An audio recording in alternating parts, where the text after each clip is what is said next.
Hi guys, Dr. Connell here, and this is Psychology at the Table. This is going to be just a quick follow-up video to my previous video on talking about how to have difficult conversations with your players. I wanted to make one addition and do one correction. So let's start off with the correction. In my original video, I said that the principle of Lean Six Sigma is to ask the question why 6 times. I was inaccurate with that. It's actually only 5 times.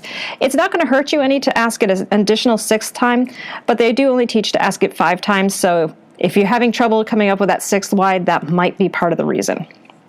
The other thing I want to add, I forgot to add this in the video, is when you're talking with somebody about some difficult feedback or anything, try to limit your use of the word but. When we're giving feedback to somebody, oftentimes we want to try to make it a little bit softer by starting off with a compliment and then giving them the thing that we're concerned about. What can happen though is when we're doing this with the word but, we tend to give a sentence and then the next part of the sentence devalues whatever we said in the beginning. So for example, if I say, Jim, you're a really great player, but the last few weeks you've been really off your game, man. Right? That second part of the sentence saying he's off his game is completely devaluating how I said he was a good player. Instead of using but, try to use periods, just short, precise sentences. So we can even take what we just said and put it in a different way. For example, saying, Jim, dude, you're a great player. I love having you at the table.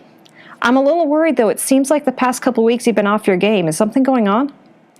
We're still staying true to what we were saying, that he's a good player, though we're noticing that there's a concern.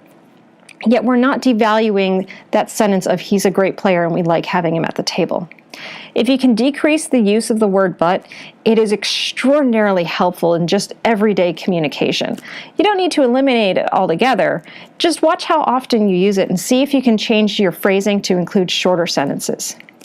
Anyway, that was my addendum and my correction from the last video. I hope you enjoyed this and I hope it's helpful.